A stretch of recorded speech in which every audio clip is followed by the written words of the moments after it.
Hello everyone, this is Sai Srinivas, functional nutritionist from Wellsons community. So ఈ రోజు మనం మాట్లాడుకోబోయే టాపిక్ వచ్చి ఆటో ఇమ్యూనిటీ గురించి. నేను ఒక ఫంక్షనల్ న్యూట్రిషనిస్ట్ గా ఇప్పటికీ వెయిట్ లాస్ పరంగా డయాబెటీస్ కి, థైరాయిడ్ కి, PCOD, PCOS, infertility issues, auto immunity disease, kids health, ఇలా రకరకాల ఇష్యూస్ అన్ని డీల్ చేస్తూ ఉంటా. సో అందులో ఈ రోజుల్లో ఎక్కువ చూస్తున్నటువంటిది ఆటో ఇమ్యూనిటీ. అసలు ఏంటి ఆటో ఇమ్యూనిటీ అంటే ఏంటి, ఎందుకు వస్తుంది, వస్తే దానికి ఏం చేయాలి, దాన్ని ఎలా ప్రివెంట్ చేయొచ్చు, వచ్చిన దాన్ని ఎలా రివర్స్ చేసుకోవచ్చు లేదా కంట్రోల్ చేయొచ్చు, దీని గురించి మనం ఈ రోజు ఈ వీడియోలో డిస్కస్ చేద్దాం. So let's dive into video directly. So మీకు ఒక పీపీటీ షేర్ చేస్తాను ఇక్కడ. సో దీంట్లో we will discuss about everything అనమాట. ఓకే, సో ఇక్కడ మనం చూసినట్లయితే ఫస్ట్ ఆటో ఇమ్యూనిటీ అంటే సింపుల్ గా చెప్పాలనంటే కంచే చేయను వేస్తే అంటారు. అంటే ప్రొటెక్ట్ చేయాల్సిందే మన మీద రివర్స్ అటాక్ చేస్తే ఏంటి పరిస్థితి. సో అదే అనమాట ఆటో ఇమ్యూనిటీ అంటే మనల్ని ప్రొటెక్ట్ చేయాల్సిన ఇమ్యూనిటీ మన మీద రివర్స్ లో అటాక్ చేయడం. సో ఇక్కడ రకరకాల కారణాలు ఉంటాయి. మీ జెనెటిక్స్ కారణం అవ్వచ్చు, కొన్ని కైండ్ ఆఫ్ ఇన్ఫెక్షన్స్ వచ్చినప్పుడు ఇన్ఫెక్షన్స్ కానీ, లేదా యాక్సిడెంట్స్ కానీ, లేదా మీరు తీసుకునేటటువంటి మెడిసిన్స్ కానీ, and also low vitamin D levels ఎక్కువ కాలం మెయింటైన్ చేస్తే దాని వల్ల కూడా ఆటో ఇమ్యూనిటీలోకి వెళ్ళిపోతారు. Stress, leaky gut, next slide లో మీకు లీకీ గట్ గురించి డిస్కస్ చేస్తా. సో ఇవన్నీ కలిపి ఏం చేస్తాయంటే ఒక క్రానిక్ ఇన్ఫ్లమేషన్ కింద వచ్చేలా చేస్తూ మన బాడీలో ఉండేటటువంటి టిష్యూస్ డ్యామేజ్ అయ్యేలా చేస్తాయి. సో ఇప్పుడు చెప్పినట్టు లీకీ గట్ అంటే ఏంటి.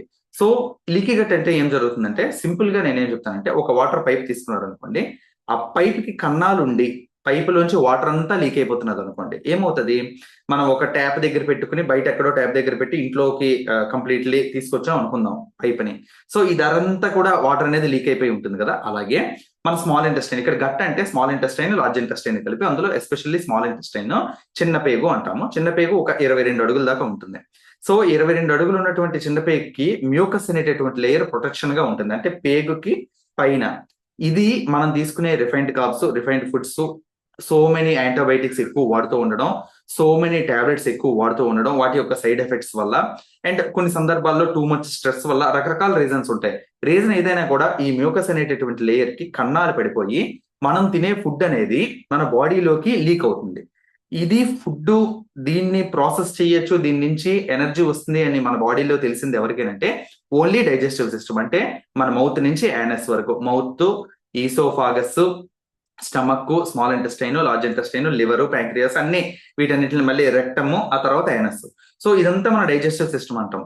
డైజెస్టివ్ సిస్టమ్ తప్ప మన బాడీలో ఉండేటటువంటి నర్వస్ సిస్టమ్ కానీ, రెస్పిరేటరీ సిస్టమ్ కానీ, మిగతా రీప్రొడక్టివ్ సిస్టమ్ కానీ, మిగతా ఏ సిస్టమ్స్ కి కూడా ఆ సిస్టమ్స్ ఏరియాలోకి ఫుడ్ లీక్ అయి వెళ్తే అది ఫుడ్ అని, దాని నుంచి ఎనర్జీ వస్తుందని ఆ ఫుడ్ ని ప్రాసెస్ చేసేటటువంటి పరిస్థితి ఉండదు. ఈ టైంలో ఏం చేస్తుందంటే బాడీలో ఉండేటటువంటి ఇమ్యూనిటీ దాన్ని ఏ ప్యాథోజనో, వైరస్, బ్యాక్టీరియా, ఫంగస్, ఏదో ఒక ఇన్ఫెక్షన్ అనుకుని దాని మీద అటాక్ చేయడం మొదలు పెడుతుంది. నిజానికి అది ఫుడ్ మీద అటాక్ చేస్తూ ఉండడం అంటే అక్కడ ఏం లేదు, శత్రువు లేకుండా పోరాడుతున్నట్టు. దీనివల్ల ఏం జరుగుతుంది, మన ఇంటర్నల్ టిష్యూసే మనకి డ్యామేజ్ అవ్వడం, ఆ ఏరియాలో ఇన్ఫ్లమేషన్ అంటాం. అంటే ఇప్పుడు సపోజ్ బయట ఇక్కడ నేను గట్టిగా కొట్టుకున్నా, లేకపోతే ఏదైనా కాలినా ఒక దురదలాగా, ఒక మంటలాగా వస్తుంది కదా, అదే ఇన్సైడ్ మన పార్ట్స్ మీద జరిగితే. అందుకే ఈ లీకీ గట్ వల్ల వచ్చినటువంటి ఇన్ఫ్లమేషన్ అనేది థైరాయిడ్ ఏరియాలో ఉంటే థైరాయిడ్ ఇష్యూ అంటాం, ప్యాంక్రియాస్ మీద ఉంటే టైప్ 1 డయాబెటీస్ అంటాం. నేను తర్వాత డిస్కస్ చేస్తాను మీకు. సో ఇన్ఫ్లమేషన్ అనేది మేజర్ కాజ్ అనమాట. ఇక్కడ జాయింట్స్ లో ఉంటే ఆర్థరైటిస్, స్పైన్ లో ఉంటే స్పాండిలైటిస్, స్కిన్ మీద ఉంటే ఇన్ఫ్లమేషన్, స్మాల్ ఇంటెస్టైన్ ఆ ఏరియాస్ లో ఉంటే, ఏదైతే డైజెస్టివ్ సిస్టమ్ లో ఉంటే అది ఐబిఎస్, ఐబిడిగా మారుతుంది. సో దాని గురించి కూడా నేను డిస్కస్ చేస్తాను. Okay, yeah. సో ఇక్కడ ఇంకొక ఇంపార్టెంట్, దీనికి కారణాలు ఏంటి, మళ్ళీ ఇందాక చెప్పినట్టు poor diet, stress, alcohol, infections, NSAIDs, non steroidal anti inflammation drugs అంటాం. సో వీటి వల్ల కూడా లీకీ గట్ పెరుగుతుంది. ఇది చాలా గమ్మత్తుగా ఉంటుంది యాక్చువల్లీ. ఓకే, ఎన్ఎస్ఐడిస్ తీసుకోవడం అనేది ఎందుకు తీసుకుంటారు అంటే ఆటో ఇమ్యూనిటీ ఉన్న వాళ్ళు ఎన్ఎస్ఐడిలు జనరల్ గా తీసుకుంటారు, నార్మల్ వాళ్ళకు కూడా ప్రిస్క్రైబ్ చేస్తూ ఉంటారు. ఇక్కడ ఏం జరుగుతుందిరా అంటే ఎన్ఎస్ఐడిస్ వల్ల మనం లీకీ గట్లకు వెళ్తాం, లీకీ గట్ వల్ల ఆటో ఇమ్యూనిటీ వస్తుంది, ఆటో ఇమ్యూనిటీ వస్తే ఎన్ఎస్ఐడిస్ వస్తారు. It's like A cycle. So దేని వల్ల ఏది వచ్చిందో కూడా మనం చెప్పలేం. సో ఇక్కడ మనం చూసినట్లయితే ఇందాక నేను మీకు చెప్పినట్టు ఎప్పుడైతే మన దానికి కన్నాలు పడిపోయి బయటికి లీక్ అయ్యిందో, ఇగో యువతలు చూసిందే మీరు ఇక్కడ చూసినట్లయితే ఇది నార్మల్ గట్టు, అంటే టైట్ జంక్షన్స్ ఉంటాయి అన్నమాట, ఎటువంటి లీక్స్ లేకుండా. ఈ మధ్యలో గ్యాప్స్ చూడండి, ఏం లేవు, అన్ని ప్రొటెక్టివ్ గా ఒకదానికి ఒకటి కనెక్ట్ అయి ఉంటాయి. అదే లీకీ గట్ ఉన్న వాళ్ళకి ఏమవుతుందంటే ఇలా గ్యాప్స్ ఉంటాయి. ఈ గ్యాప్స్ లోంచి ఈ ట్రాన్స్లర్, పారాసిల్లర్ అని చెప్తున్నాం కదా, మనం తినేటటువంటి ఫుడ్ అనేది ఏదైతే ఉందో బ్లడ్ వీన్స్ అనమాట, లేకపోతే పేగులు అనుకోవచ్చు మనం. సో పేగుల్లోంచి ఏదైతే మనకి బ్లడ్ వెళ్తూ ఉంటుందో, ఫుడ్ వెళ్తూ ఉంటుందో అది వీటిలోంచి లీక్ అయిపోతుంది. ఈ లీక్ అయిపోయినటువంటిది మనకి ఇగో ఇక్కడ ఏం చెప్పామంటే ప్యాథోజన్స్ అంటే వైరస్ బ్యాక్టీరియా వల్ల ఎఫెక్ట్ అవ్వచ్చు, లేదా రిఫైన్డ్ కార్బ్స్ వల్ల అవ్వచ్చు. సో రకరకాల ఇష్యూస్ ఉంటాయి దీనికి లీకే గట్ రావడానికి. మేజర్ ఏంటంటే మనం ఇచ్చేటటువంటి ఫుడ్ గురించి కరెక్ట్ గా తీసుకోకపోవడం. సో ఇక్కడ జెనెటిక్ ప్రీడిస్ అదే ఇదంతా నేను సింపుల్ గా ఏం చెప్తానంటే పూర్ డైట్, ఇందాక చెప్పినట్టు పూర్ స్లీప్, క్రానిక్ ఇన్ఫ్లమేషన్స్ ఇవన్నీ కలిపి మనం లీకీ గట్ ఇష్యూలోకి తీసుకెళ్తాయి. సో నెక్స్ట్ గానే మనం చూసినట్లయితే సో ఈ వచ్చిన వాళ్ళకి ఏవేవి ఉంటాయి అని అంటే డిసీజ్ రిలేటెడ్ టు ఈ గట్ హెల్త్ లోని ఐబిఎస్ ఉంటుంది, ఇరిటబుల్ బౌల్ సిండ్రోమ్ అంటాము, క్రాన్స్ అల్సరేటివ్ డిసీజ్ అంటాము, ఐబిడి అంటాము. అలాగే సీలియాక్ డిసీజెస్ ఉంటాయి. కొంతమందికి ఆ ఫుడ్ లోంచి తీసుకుంటే ఫుడ్ అనేది అరగదు, అబ్జార్ప్షన్ అవ్వదు. దానివల్ల వాళ్ళు సీలియాక్ డిసీజ్ అనే దాంట్లోకి వెళ్ళి వాళ్ళు ప్రాపర్ గా నరిష్ అవ్వరు అనమాట. అంటే ప్రాపర్ గా ఎదగరు, సన్నగా ఉండిపోవడము, పొట్టుగా ఉండిపోవడము, రకరకాల ఇష్యూస్, ఇప్పుడు హెల్త్ ఇష్యూస్ తో ఉండడము. అలాగే హెషిమోటోస్ థైరాయిడ్, చాలా మందికి థైరాయిడ్ ఇష్యూ రావడానికి ఇది one of the reason. Rheumatoid arthritis, ఇందాక నేను చెప్పినట్టు జాయింట్స్ లో ఉంటే అది రొమటాయిడ్ ఆర్థరైటిస్, స్కిన్ మీద ఉంటే సోరియాసిస్, ప్యాంక్రియాస్ మీద ఇన్ఫ్లమేషన్ అనమాట. ఇన్ఫ్లమేషన్ అనే ఉండే ఏరియాని బట్టి మనం దీన్ని అనేది మనం డిస్కస్ చేయొచ్చు, అంటే ఆ డిసీజ్ ని మనం డిస్క్రైబ్ చేయొచ్చు. ఓకే, సోరియాసిస్ స్కిన్ మీద ఉంటే, ప్యాంక్రియాస్ మీద ఉంటే టైప్ 1, ఎగ్జిమా ఎలర్జీస్ స్కిన్ కి సంబంధించినటువంటి అనమాట. అండ్ ఎస్పెషల్ రెస్పిరేటరీ హెల్త్ కి సంబంధించిన ఎగ్జిమా అని ఉంటాయి, ఎలర్జీస్ అని ఉంటాయి, ఆస్తమా ఉంటది. సో వీటన్నిటికీ రూట్ కాజ్ ఏంటి అంటే లీకీ గట్. ఓకే, సో ఇప్పుడు ఇందులో ఐబిఎస్ అనే దాని గురించి మేజర్ గా తెలుసుకుంటే ఎక్కువ మంది ఫేస్ చేస్తుంటారు. ఎందుకు మోషన్స్ అయిపోతుంటాయో తెలియదు, ఎందుకు తినదరగదో తెలియదు, ఎక్కువ బ్లోటింగ్ ఎందుకు ఉంటుందో తెలియదు. ఓకే, ఇక్కడ నో స్ట్రక్చరల్ డ్యామేజ్, యాక్చువల్లీ ఇక్కడ లోపల స్ట్రక్చర్ లో డ్యామేజ్ ఉండదు, ఫంక్షనల్ డిజార్డర్ అంటే చేసేటటువంటి పనిలో తేడా ఉంటుంది అనమాట. సో ఇక్కడ సిమ్టమ్స్ ఏముంటాయి, బ్లోటింగ్ ఉంటుంది, అబ్డామినల్ పెయిన్ ఉంటుంది, కాన్స్టిపేషన్ ఉంటుంది, డయేరియా ఉంటుంది. అలాగే దీనికి కారణాలు ఇందాక చెప్పుకున్నట్టు స్ట్రెస్ అవ్వచ్చు, ఫుడ్ ఇంటాలరెన్స్ అవ్వచ్చు. ఫుడ్ ఇంటాలరెన్స్ టెస్ట్ అనేది ఒక టెస్ట్ ఉంటుంది, అంటే ఏ ఫుడ్ తింటే మీ బాడీకి పడుతుంది, పడదు, ఏ ఫుడ్స్ ని మీరు తీసుకోవాలి, ఏ ఫుడ్స్ ని మీరు అవాయిడ్ చేయాలి, ఇవన్నీ మీరు డిస్కస్ చేయొచ్చు అనమాట. ఫుడ్ ఇంటాలరెన్స్ టెస్ట్ అనేది తీసుకుంటే మీకు ఎలా చేయించుకోవాలో, టెస్ట్ ఎవరు చేస్తారో, ఎంత పడుతుందో అవన్నీ కూడా నేను పర్సనల్ గా ఎక్స్ప్లెయిన్ చేస్తాను.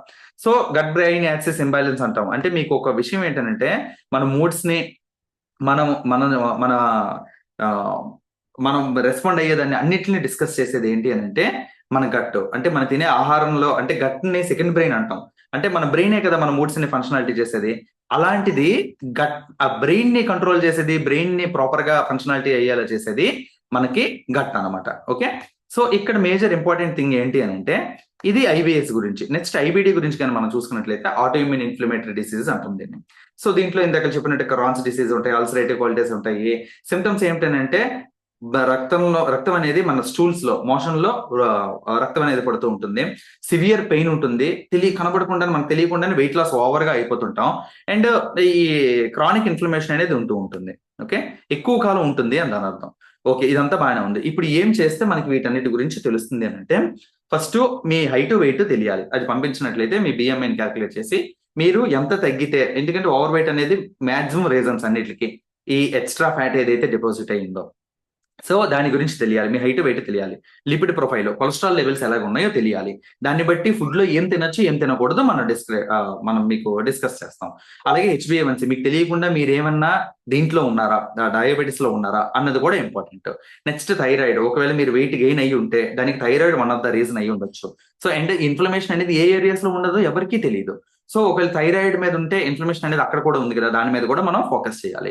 ఓకే, నెక్స్ట్ హిమోగ్లోబిన్, ఎనిమిక్ అయిపోతుంటారు. ఇందాక నేను మీకు చెప్పినట్టు గట్టు పరిస్థితి బాగోనప్పుడు మనం తీసుకునేటటువంటి ఫుడ్ అనేది ప్రాపర్ గా అబ్జార్బ్ అవ్వనప్పుడు మనకి ఇష్యూస్ అనేవి వస్తూ ఉంటాయి. ఓకే, సో లో హిమోగ్లోబిన్ అని ఉంటుంది. Next creatinine values, already inflammation అనేది ఒక కిడ్నీస్ ఏరియాలో ఉండుంటే మీ క్రియాటినైన్ వాల్యూస్ అన్ని పడిపోయి ఉంటే మీరు ఫుడ్ లో చాలా ఫుడ్స్ అవాయిడ్ చేయాలి.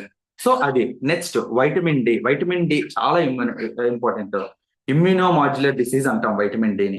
ఓకే, సో ఈ ఇమ్యూనోమాడ్యులేటర్ అంటాం, అంటే ఇమ్యూనిటీని మాడ్యులేట్ చేసేది. వైటమిన్ డి డెఫిషియన్సీ ఉంటే ఈ మెటబాలిక్ సిండ్రోము అండ్ చాలా ఇమ్యూనిటీకి సంబంధించిన డిసీజెస్ అన్ని వస్తుంటాయి. సో వైటమిన్ డి లెవెల్స్ ఎలాగ ఉన్నాయి, అలాగే RA test, rheumatoid arthritis test, CRP, C reactive protein ఎలా ఉన్నదో కూడా చూసుకోవాలి. సో ఈ టెస్టులు తీసుకుని నాకు ఇచ్చినట్లయితే ఈ 4 ఏరియాస్ లో నేను మిమ్మల్ని గైడ్ చేస్తా. మీ మెంటల్ హెల్త్, ఫిజికల్ హెల్త్, అంటే ఓన్లీ ఫుడ్ అండ్ న్యూట్రిషన్ చెప్పేసి వదిలేయడం కాదు, మీ బాడీకి తగ్గట్టు ఉన్న కండిషన్ కి ఏ ఎక్సర్సైజెస్ చెప్పాలి. సో ఎక్సర్సైజ్ సైన్స్ స్పెషలిస్ట్ అనేటటువంటి ఒక సర్టిఫికేషన్ కూడా నేను కంప్లీట్ చేస్తాను. ఏ ఎక్సర్సైజెస్ చేస్తే ఎలా చేస్తే మన బాడీకి ఉపయోగపడతాయి. అందరికి అన్ని పనికిరావు. Okay, next adequate rest. చాలా మంది స్కెడ్యూలింగ్ ఎలా చేసుకోవాలి, రెస్ట్ ఎలా తీసుకోవాలి, నిద్ర ఇష్యూ చాలా సంవత్సరాల నుంచి ఉంటున్నది అని అంటారు. సో అది కూడా మనం రెక్టిఫై చేయొచ్చు. విత్ ఇన్ 15 to 20 days లో స్లీప్ ప్రాబ్లమ్స్ సెట్ అయిన వాళ్ళు చాలా మందే ఉన్నారు. అండ్ పాజిటివ్ మెంటల్ యాటిట్యూడ్, ఇది మోస్ట్ ఇంపార్టెంట్. మీ మైండ్ సెట్ మీద కూడా వర్క్ చేస్తాం. సో మనం ఎంత పాజిటివ్ ఎఫర్మేషన్స్ తో ఉంటే, ఎంత బాగా ఇది చేసుకుంటే మనకు అంత బాగుంటుంది అనమాట. సో జనరల్ గా IBS కి న్యాచురల్ రెమెడీస్ ఏంటి అని అంటే, లో FOD MAP డేట్ అంటాం. పర్సనల్ గా మాట్లాడితే నేను దీని గురించి మీకు డిస్కస్ చేస్తా. సో ఇక్కడ కొన్ని ఉన్నాయి, అంటే ఏ రెమెడీస్ తీసుకుంటే బాగుంటుంది, ఏవేవి ఫాలో అయితే మనకి బాగుంటుంది అది, ఇవన్నీ కూడా నేను పర్సనల్ గా మీతో డిస్కస్ చేస్తాను. ఎందుకంటే ఇందులో కొన్ని మీకు పడొచ్చు, పడకపోవచ్చు. సో జనరల్ గా నేను ప్రిస్క్రైబ్ చేసేవి అయితే ఇవన్నమాట. ఒకవేళ కాన్స్టిపేషన్ ఇష్యూ ఎక్కువగా ఉంటే ఫైబర్ అనేది మనం రికమెండ్ చేస్తాం. యోగా, మెడిటేషన్ ఫర్ గట్ కి, బ్రెయిన్ కి, ఈ రెండింటికి మధ్య ఉండేటువంటి బ్యాలెన్స్ ని చేయడానికి. Okay, yeah. సో నెక్స్ట్ చూసినట్లయితే IBDకి సంబంధించిన అయితే మళ్ళీ యాంటీ ఇన్ఫ్లమేటరీ డైట్ అనేది మనం చెప్తాం. ఇందులో omega-3, cellular juices, processed foods ని అవాయిడ్ చేయించడం, స్ట్రెస్ రిడక్షన్ కి మీకు టెక్నిక్స్ చెప్పడం, ఇవన్నీ ఉంటాయి. ఓకే, నెక్స్ట్ సప్లిమెంట్స్ ఏంటి ఇంపార్టెంట్. ఇక్కడ సప్లిమెంట్స్, ఫుడ్ ఒకటే మనకు సరిపోదు. ఆల్రెడీ గట్టుకి ఇష్యూస్ ఉన్నాయి, అన్ని ఫుడ్ లోంచి ఇచ్చినా కూడా ఇబ్బంది ఉంటుంది. సో మనకి ప్రోబయోటిక్స్ అనేవి తీసుకోవాలి. అందులో లాక్టోబాసిల్లస్, బైడోబాక్టీరియం, బైఫైడోబాక్టీరియం అనేవి ఉంటాయి. సో ఇవి డైజెస్టివ్ ఎంజైమ్స్, గ్లూటమైన్, L-గ్లూటమైన్ అనేది, magnesium citrate, omega-3 fish oil capsules ఉంటాయి, యాంటీ ఆక్సిడెంట్స్ గా పనిచేస్తాయి అండ్ కొలెస్ట్రాల్ తగ్గడానికి కూడా ఉపయోగపడతాయి. వైటమిన్ B మోస్ట్ ఇంపార్టెంట్ అనమాట. ఓకే, సో ఇంకా IBD అండ్ ఆటో ఇమ్యూనిటీకి తీసుకున్నట్లయితే ఇందాక చెప్పినట్టు omega-3 ఫ్యాటీ యాసిడ్స్ ఉంటాయి, వైటమిన్ D3 ఉంటుంది, సర్క్యుమిన్ అనేటటువంటి సప్లిమెంట్ ఉంటుంది. నేను పర్సనల్ గా మీకు డిస్కస్ చేస్తా. ప్రోబయోటిక్స్ ఆల్రెడీ చెప్పినట్టు, గ్లూటమైన్, జింక్ అనేది చాలా ఇంపార్టెంట్ అనమాట. ఓకే, సో ఆటో ఇమ్యూనిటీని ట్రీట్ చేసేటప్పుడు మనం చాలా జాగ్రత్తగా ట్రీట్ చేయాలి. ట్రిగర్స్ ఏమున్నాయో వాటిని చూడాలి. అంటే ఇందాక నేను చెప్పినట్టు ఈ చెప్పాను కదా, ఫుడ్ ఇంటాలరెన్స్ టెస్ట్ అని చెప్పాను కదా, అది ఉంటుంది. దాన్ని తీసుకున్నట్లయితే ఏవి ట్రిగర్ అవుతున్నాయో మనం చూడాలి. అండ్ గట్ ని రీస్టోర్ చేయాలి. గట్ లో ఉండేటటువంటి గుడ్ బ్యాక్టీరియా, బ్యాడ్ బ్యాక్టీరియాల యొక్క ఇంబ్యాలెన్స్ ని మనం కవర్ చేయాలి. తక్కువ బ్యాడ్ బ్యాక్టీరియా ఉండేలాగా, ఎక్కువ గుడ్ బ్యాక్టీరియా ఉండేలా చూడాలి.